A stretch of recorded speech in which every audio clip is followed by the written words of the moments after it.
Oi, sejam bem-vindos a mais uma aula de português do Explique Enem. Meu nome é Stephanie e hoje eu vou falar para vocês sobre os termos essenciais da oração.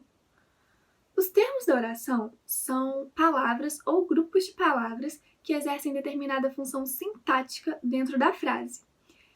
Eles são divididos em termos essenciais, termos integrantes e termos acessórios. Hoje a gente vai falar dos termos essenciais, que são o sujeito e o predicado. É em torno desses dois elementos que as frases são estruturadas, então é muito importante a gente saber sobre eles. Vamos começar pensando sobre o sujeito. O que é o sujeito? Para responder essa pergunta, vamos ver essa frase.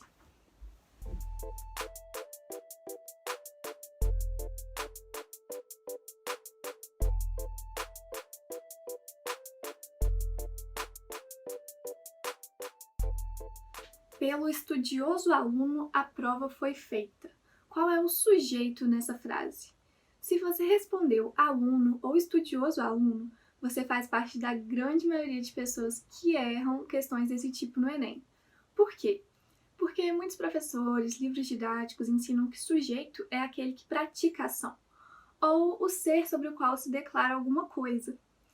Mas aí, olhando essa frase, a gente vê que o sujeito é a prova. E a prova está praticando alguma ação aqui? Não, né? A prova é o ser sobre o qual se declara alguma coisa? Para mim, o estudioso aluno está muito mais em evidência do que a prova. Porém, a prova é o sujeito porque é ela que vai determinar a flexão verbal, a desinência do verbo foi. Para a gente provar isso, vamos colocar a prova no plural e veja o que vai acontecer com o verbo. Pelo estudioso aluno, as provas foram feitas. Então, sujeito é aquele que vai modificar, que vai determinar a flexão verbal. Existem 5 tipos de sujeito: simples, composto, oculto, inexistente e indeterminado. Quando o sujeito aparece escrito na frase, ele pode ser chamado de simples ou composto. Simples quando ele tiver um núcleo só e composto quando ele tiver 2 ou mais núcleos. O que é um núcleo? É a palavra de maior importância significativa dentro do sujeito. Por exemplo, na frase, os alunos estudaram muito. Quem é o sujeito? Os alunos. E qual que é o núcleo? Alunos. Então, como só tem um, é sujeito simples.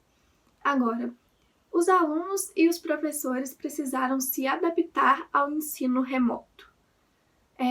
Qual que é o sujeito? Os alunos e os professores.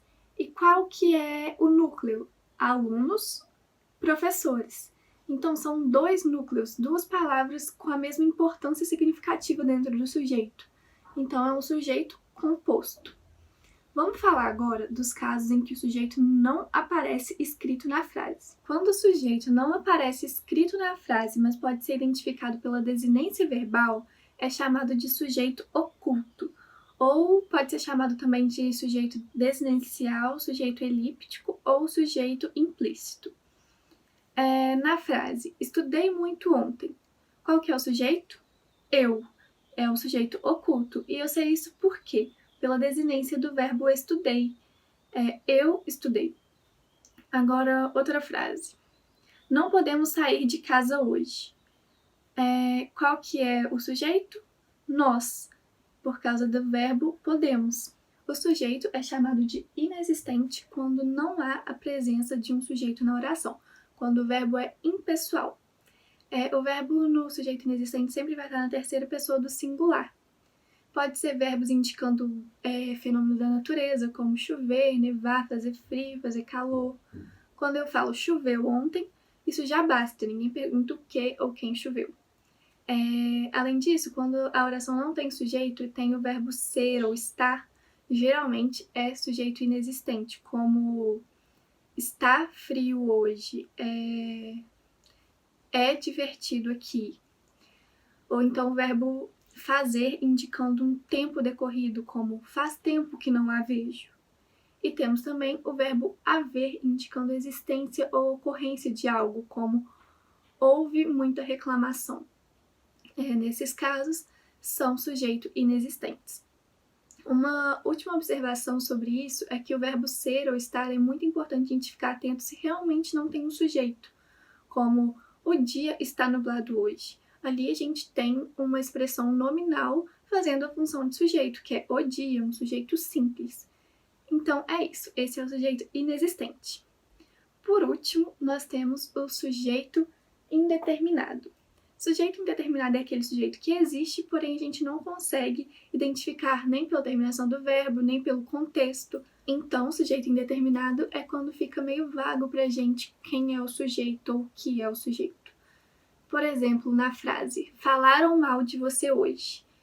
Quem falou? Se eu não mencionei ninguém nem nada antes, o sujeito é impessoal, com verbo na terceira pessoa do plural. Além disso, com verbos na terceira pessoa do singular, porém acompanhado do pronome se, como vende-se casas, o sujeito também está indeterminado. Verbo no infinitivo impessoal, como é fácil estudar português. Nesse caso, também está indeterminado quem é o sujeito. É isso. Eu falei para vocês que a gente ia falar sobre o sujeito e o predicado hoje. Porém, esse vídeo já está extenso e com muita informação. Então, no próximo vídeo eu vou falar sobre os tipos de predicado. Estudem, façam bastante exercício sobre os tipos de sujeito, que no próximo vídeo a gente vai falar sobre o predicado. Até mais, pessoal!